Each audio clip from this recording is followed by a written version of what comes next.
이 시간 당의자 목사님께서 추수할 일꾼을 보내주소서라는 제목으로 말씀을 전하실 때에 큰 은혜 받으시기 바랍니다. 목사님 나오시겠습니다. 하와이에 가면 그 주총소 앞에 있는 데미안 신부의 동상을 보게 됩니다. 하와이의 몰로카이 섬은 이 한센병에 걸린 사람들이 집단으로 이주된 곳입니다. 데미안이 이곳을 찾아가서 복음을 전했습니다. 하나님이 당신들을 사랑하십니다 라고 전했지만 받아들이질 않습니다. 한센병자들은 당신은 건강하기 때문에 우리의 이 절망과 고통을 이해할 수가 없다고 하면서 거부를 하는 거예요. 데미안은 하나님께 이런 기도를 드렸습니다. 하나님, 저들의 고통을 함께 할 수 있도록 저에게 한센병을 주십시오. 어느 날 자신의 얼굴을 보니까 한센병의 반점이 피어나는 것을 보았습니다. 그는 눈물로 하나님께 감사를 드렸습니다. 그는 한센병자들에게 형제들이여, 이젠 나도 당신들처럼 한센병자입니다.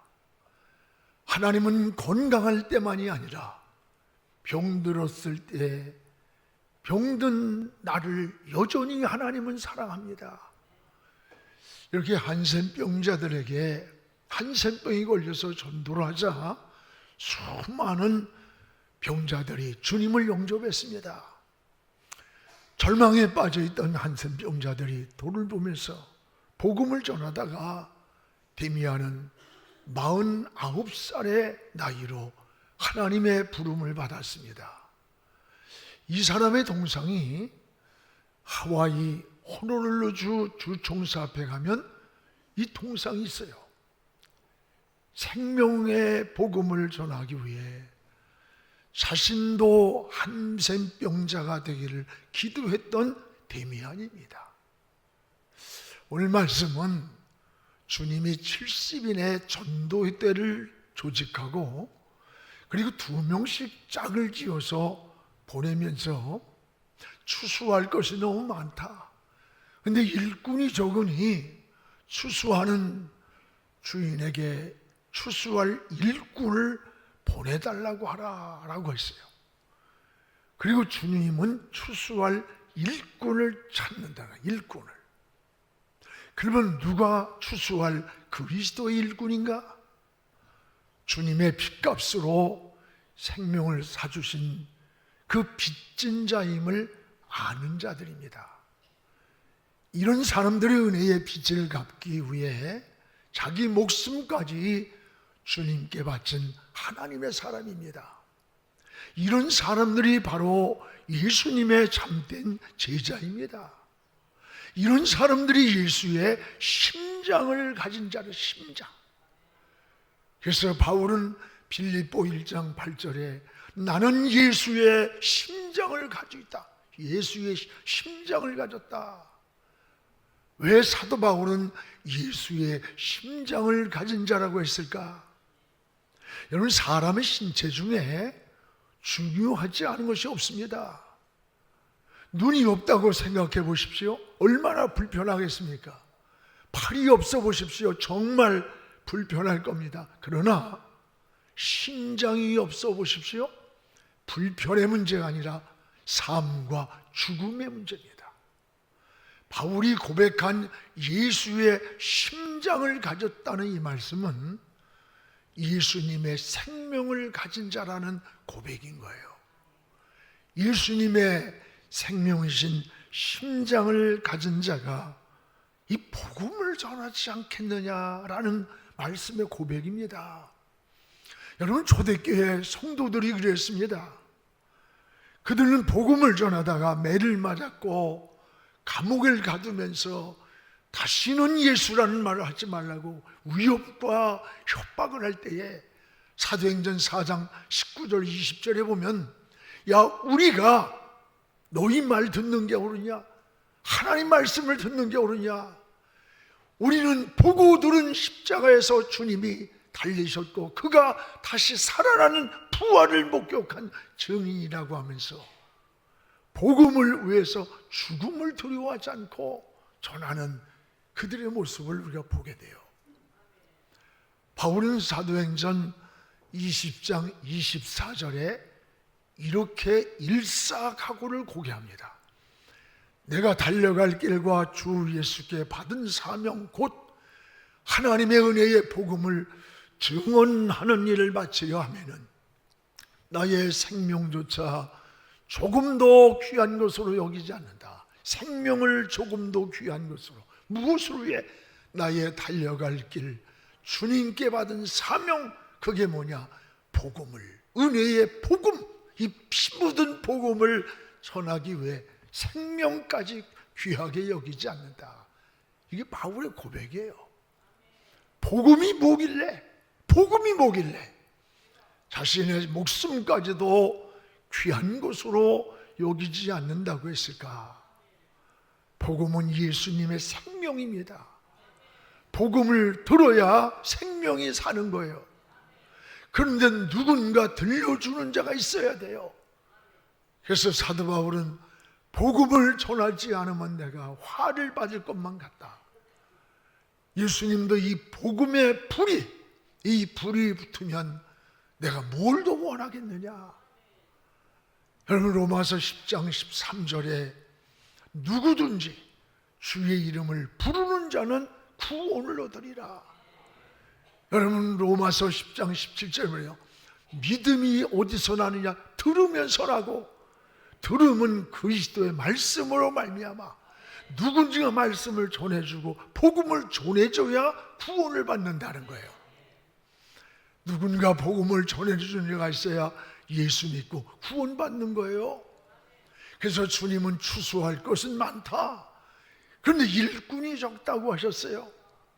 여러분, 주님은 추수할 일꾼을 찾았습니다. 주님이 찾는 이 일꾼이 누구냐? 바로 저와 여러분들입니다. 여러분은 그러므로 우리는 하나님은 어떻게 하나님의 일을 하시느냐? 하나님은 따라합시다. 사람을 통해 일하신다. 하나님은 사람을 통해서 일하시는 거예요. 직접 하는 게 아니에요. 오늘 2절을 우리 같이 한번 읽겠습니다. 이르시되 추수할 것은 많되 일꾼이 적으니 그러므로 추수하는 주인에게 청하여 일꾼을 보내소서. 추수할 것이 많다. 추수할 주인에게 추수할 일꾼을 보내주소서. 일꾼을 여러분 찾으시는 주님의 음성이에요. 주님이 직접 일하는 것 아닙니다. 사람을 통해서 일하시는 거예요. 그래서 아브라함을 부르셨어요. 모세를 불렀습니다. 주님도 12제자를 부르셔서 그들을 훈련해서 세상으로 보내셨고 이들을 통해서 세상을 구원하셨습니다. 오늘도 영혼을 추수할 일꾼을 찾는 거예요. 그 일꾼이 누구냐? 바로 저와 여러분이 그 일꾼입니다. 주님이 가장 기뻐한 일이 뭘까? 주님은 영혼 구원입니다. 여러분, 집을 떠난 당자를 그 기다리는 아버지의 심정, 언제 어느 때 돌아올지도 모르는데 밖에 나가서 그 아버지는 눈이 오나 비가 오나 자식을 기다리고 있는 아버지의 마음, 잃은 양 한 마리를 찾도록 찾아 헤매는 이 목자의 심정이 뭐냐? 바로 영혼을 기다리시는 주님의 심정, 주님의 마음을 우리에게 말씀하고 있는 거 아닙니까? 예수님이 이 땅에 왜 오셨어요? 영혼 구원하기 오신 거예요. 여러분, 십자가에 지신 게 왜? 영혼을 구원하기 위해 십자가를 지셨고 많은 문제를 해결해 주신 것도 영혼 구원입니다. 추수할 영혼은 많다. 그런데 일꾼이 적다. 그 일꾼이 누구냐? 바로 저와 여러분들입니다. 오늘 사랑하는 여러분, 주님은 바로 여러분들을 통해서 하나님의 나라가 이루어지기를 원하고 계시는 거예요. 여러분 평생 예수 믿으면서 여러분 까닭에 예수 믿은 사람이 몇 명이나 생각납니까? 열심히 주의 일한다고 뛰어다니면서 살아왔는데, 내가 살아오면서 예수 믿으면서 나로 인해서 예수 믿은 사람이 얼마나 생각나요? 10년을 신앙생활 했다면 나로 인해 예수 믿은 구원받은 사람이 10사람은 생각나야 되지 않습니까? 몇 명쯤 생각납니까? 몇 명입니까? 아니, 생각이 안 날 수도 있어요. 오늘 우리가 주의 일을 한다는데 주의 일이 뭐냐? 나를 보내신 하나님을 믿는 것, 그게 주의 일이라는 거예요. 그렇습니다. 오늘 주님이 찾는 일꾼이 바로 저와 여러분이라는 사실을 기억하시기 바랍니다.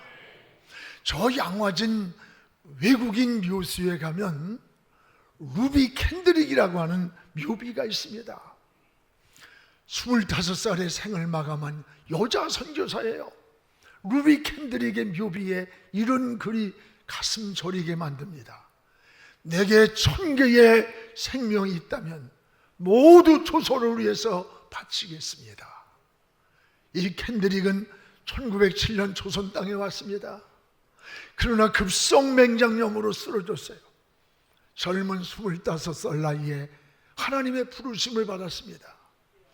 그녀는 죽어가는 순간에도 하나님, 앞으로 10명, 20명, 50명의 조선 땅에 선교를 필요합니다. 선교사를 보내달라고 기도를 하며 유언을 남겼어요. 그녀의 유언은 20명의 젊은 청년들이 선교사로 헌신하게 되었고, 그들이 헌신하게 되는 동기를 줬어요. 그녀는 부부에게 마지막 보낸 편지 내용 가운데 일부가 기록되어 있습니다. 아버지, 어머니, 보고 싶고 사랑합니다. 이곳 조선 땅은 참 아름다운 곳입니다. 모두를 하나님을 닮은 사람들 같습니다. 어쩌면 이 편지가 마지막일 수도 있습니다. 이 땅에 저의 심장을 묻겠습니다. 이것은 조선에 대한 제 열정이 아닙니다. 하나님께서 조선을 향한 열정을 내게 주신 겁니다. 이것은 조선에 대한 제 열정이 아니라 하나님이 조선을 향한 열정이라는 것을 알게 되었습니다 라고 하는 고백입니다. 이런 유언을 남기고 25살의 젊은 나이에 조선 땅에 묻힌 저 양화진에 그 묘비가 있어요. 오늘 우리가 예수 믿고 구원받은 것은 이렇게 피값을 피 묻은 복음, 이 피 묻은 생명의 복음을 누군가 전해준 사람이 있기 때문에 오늘 예수 믿고 구원받은 거 아니에요? 우리도 여러분 이 복음을 전해야 되는 거예요. 왜 교회가 하는 일이 뭐예요? 구제가 본질이 아니에요. 본질은 복음이에요. 복음, 예수의 생명을 전하는 것, 이게 본질이에요. 우리는 기회를 놓치지 않아야 합니다. 여러분, 노아의 방주문이 닫히기 전까지가 바로 기회예요. 열전에 비유해서 신랑이 오기 전까지가 기름을 준비할 수 있는 기회인 거예요. 기회는 영원한 게 아니에요. 후회가 뭡니까? 기회를 놓칠 때 나타난 걸 후회라고 하잖아요. 전도도 마찬가지요. 전도할 기회가, 나에게 구원받을 영혼을 붙여주는 때가 있습니다. 그 전도할 대상이 멀리 있는 게 아닙니다. 여러분이 자주 만나고 있는 사람들 속에 있어요. 여러분이 매일 만나는, 매일 식탁에 마주 앉는 가정 식구 안에, 여러분이 내일 대하는 직장 안에, 학교에서 만나는 동료들, 친구들, 그 안에 있는 거예요. 그들의 영혼을 추수하라는 거예요. 이것이 우리가 해야 할 사명인 것입니다. 오늘 여러분, 이사 온 사람들, 믿다가 중단한 사람들, 인생의 길을 모르고 답을 몰라서 운명이야 내 인생은 천녀만 팔자라고 하는 영적 방황 많습니다. 만나보면 굉장히 많아. 그러나 성경은 답이 있어요, 길이 있어요. 예수께로 오면 길이 있습니다. 답이 있습니다. 예수님은 내가 길이라고 했습니다. 요한복음 14장 6절에 내가 길이요 진리다. 아버지께로 가는 길이에요. 예수님은 사도행전 4장 12절에 천하 인간에 구원받을 이름이 없지만 예수 그리스도가 구원받을 이름의 답이라는 거예요. 예수의 이름이 답인 거예요. 여러분, 이 길을 모르고 이 답을 모르고 방황하는 우리 주변의 영혼들이 너무 많아요. 이들이 바로 추수의 대상입니다. 여러분 까닭에 그들이 구원받기를 축복합니다. 또한 주님은 이 제자들을 세상으로 보내면서 뭐라고 하시느냐? 이리 가운데 양을 보내는 것 같다. 이리 떼 속에 양을 보내는 것 같다. 그러면서 어떻게 말씀하시느냐? 따라서 오직 주님만 의지하라. 오직 주님만 의지하고 가라는 거예요. 주님만 의지하고. 여러분 4절입니다. 우리 같이 한번 읽겠습니다. 전대나 배낭이나 신발을 가지지 말며 길에서 아무에게도 문하지 말라. 전대나 배낭이나 신발을 가지지 마라. 여기 가지지 말라고 하는 이 세 가지는 우리가 지금 여행을 떠나는데 이들을 파송하는데 꼭 있어야 할 필수 조건이에요. 그런데 이것을 가지지 말라는 거예요. 여행을 떠나는 사람이 준비 없이 가라는 겁니까? 여행을 떠나는데 준비하지 말라는 것일까? 아니에요. 배낭이나 전대, 돈이나 신발 이런 것, 세상적인 것보다 필요 없다는 말이 아닙니다. 이런 것보다 주님의 능력을 더 의지하고 가라 이 말이에요. 이런 전대보다 배낭보다 신보다 주님을 더 의지하고 가라. 이것이 바로 믿음이에요. 이것이 신앙이에요. 이게 주의 일하는 방법인 거예요. 여기 여러분 이 말씀을 믿고 70인의 전도대들이 나갔습니다. 그리고 나와서 고백하는 고백이 뭐예요? 누가복음 10장 17절에서 20절에 나와요. 주님만 믿고 나갔던 70인의 전도대들이 이런 고백합니다. 주님, 우리가 예수의 이름을 가지고 나가서 말을 했더니 귀신들이 항복하는 걸 봤습니다. 막 기뻐서 돌아오는 거예요. 오늘 여기 누가복음 10장 17절을 우리 같이 한번 읽어보겠습니다. 70인이 기뻐하며 돌아와 이르되 주여 주의 이름이면 귀신도 항복하나이다. 주의 이름이면 우리의 무게인 뭡니까? 주의 이름. 주의 이름을 체험했습니다. 능력을 보았습니다. 귀신도 예수 이름 앞에 항복하는 걸 보고 막 기뻐하는 거예요. 이게 하나님의 나라를 이루는 능력의 역사예요. 18절에 가서 또 뭐라 그러냐? 같이 읽읍시다. 예수께서 이르시되 사탄이 하늘로부터 번개같이 떨어지는 것을 예수님이 보았다. 예수님이 보았노라. 여기 여러분, 예수님이 나는 저 하늘에서 사탄이가 막 번개처럼 떨어지는 것을 너희들이 예수의 이름을 말할 때 내가 보았다. 예수님이 보았다는 거예요. 예수님이 보았다는 이 말은 미완료형이에요. 미완료형이라는 말은 주님이 계속적으로 지켜보고 계셨다는 거예요. 주님은 전도대를 보내시고 사탄이 건들지 못하게 계속 그 제자들을 지켜보고 계셨어요. 그렇습니다. 제자들만 세상으로 보낸 게 아니에요. 주님은 눈동자처럼 그들을 지켰던 거예요. 이게 바로 하나님의 은혜예요. 그리고 19절에 뭐라고 말씀하냐? 내가 너희에게 배부와 전갈을 밟으며 뱀과 전쟁을 밟으며 원수의 모든 능력을 제어할 권능을 줬다. 너에게 이런 권능을 예수의 이름으로 갈 때 주셨다. 너희를 해칠 자가 결코 없으리라. 이 제자들에게 원수 마귀도 제압할 권세를 주셨다는 거예요. 놀라운 은혜인 겁니다. 그러기에 주님은 뭐라 했어요? 네가 전대나 배낭이나 신발 너무 의지하지 말고 예수의 이름을 의지하고 가라. 주님이 그 길을 열어준다는 거예요. 길을 열어주시고 일으켜주고 장애물을 제거해 주시는 역사가 주님께 있다는 거예요. 여러분, 우리는 이것이 믿음인 거예요. 주님은 제자들만 보내지 않았어요. 항상 동행했습니다. 주님은 여러분을 고아들처럼 혼자 두는 게 아니에요. 반드시 주님이 동행하며 함께하고 있음을 깨닫기를 바랍니다. 그러기에 전대나 배낭이나 신발을 의지하지 말고 주님을 더 의지하시기 바랍니다.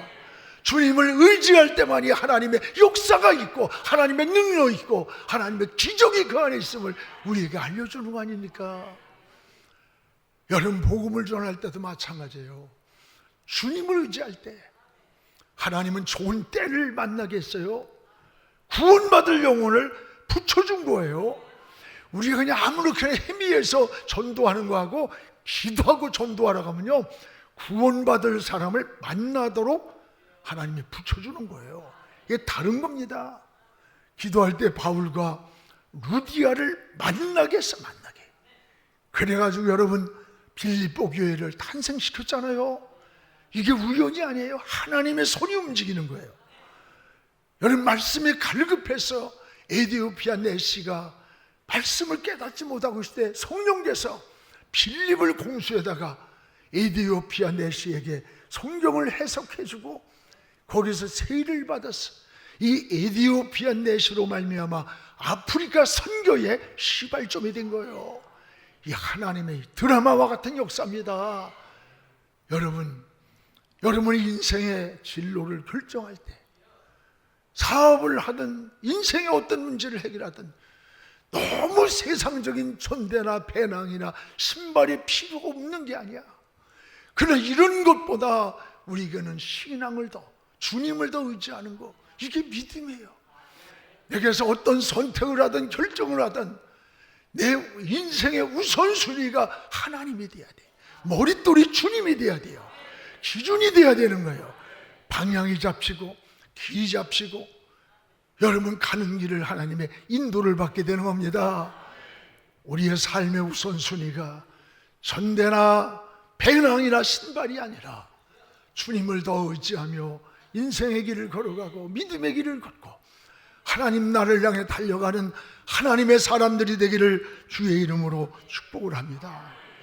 무엇보다 또 하나는 복음은 무엇을 전하는 것이냐? 따라합시다. 평안을 전하는 것이다. 우리가 복음은 평안을 전하는 거예요. 오늘 5절을 우리 같이 한번 읽겠습니다. 어느 집에 들어가든지 먼저 말하되 이 집이 평안할지어다. 이 집이 평안할지어다. 여러분, 주님은 평안의 본체입니다. 그래서 요한복음 14장 27절에 내가 너에게 평안을 주러 왔느니 나의 평안을 너희에게 준다. 주님의 평안을 우리에게 준다. 부활하신 주님이 제일 제자들에게 너희에게 평안이 있을지어다 그랬어요. 성도는 평안을 소유하고 사는 거예요. 왜? 주님을 모시고 살기 때문에. 그래서 여러분은 누구를 만나든지 평안을 전해주세요. 예수님의 참 평안을 전해주세요. 사람들 만났을 때 평안을 축복해 주시기 바랍니다. 오늘 6절에 성도가 평안을 축복할 때에 주님이 평안을 보장해 주신다는 거예요. 그런데 그 사람들이 받아들이질 않아. 빈중거리고. 그러면 빈 평안이 비로 준 사람에게로 돌아간다는 사실이에요. 여호는 평안을 축복했는데 거부하면 그 평안이 다시 여러분들에게로 돌아가는 거예요.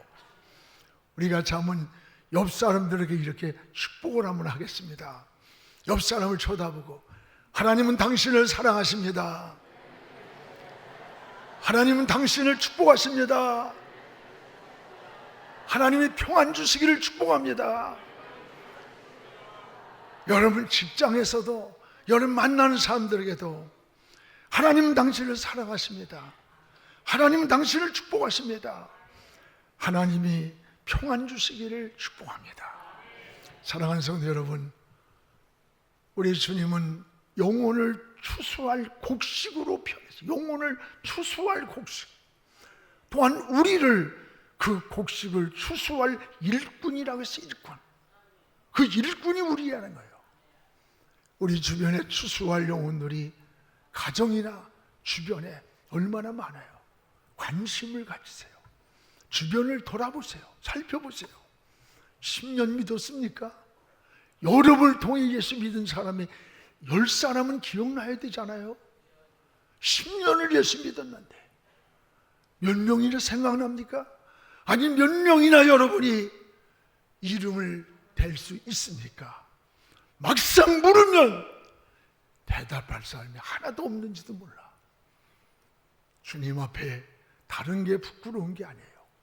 다시 한번 돌아보면서 이제 우리가 후반기를 시작합니다. 더도 말고 많이도 아니라 한 영혼만, 우리 한 영혼만 주님께로 인도하기를 축복합니다. 만나는 친구에게, 이웃에게, 학교 동료에게, 직장 동료에게 주님의 평안을 빌어주십시오. 바로 복음은 생명과 평안을 전하는 겁니다. 우린 전하면 열매는 주님이 맺게 하는 거예요. 생명은 어디론가 떨어지면 흘러들어가서 언젠가는 열매를 맺게 돼요. 전에 우리 김용석 장로님이 쿠웨이트에서 계실 때 거기에 갔어요. 그 쿠웨이트 한인들인데 집회를 할 때 거기 온 선교사님의 얘기가 잊혀지질 않아요. 7년 동안에 한 사람에게 세례를 줬다는 거야. 7년 동안 한 사람을 전도하고 영혼을 구원해서 세례를 줬다고 눈물 흘리며 기뻐하던 그 모습이 자꾸 떠올라요. 한 영혼을 살리기 위해 7년 동안의 삶을 투자한 거예요. 한 생명을 살리기 위해.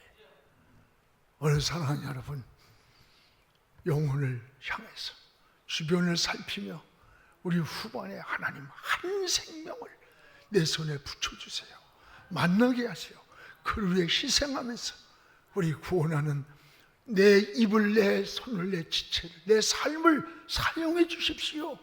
이런 기도를 우리가 함께 드릴 수 있기를 주의 이름으로 축복합니다. 기도하겠습니다. 거룩하신 아버지 하나님 고맙습니다. 오늘 하나님 후반기를 향해 달려갑니다.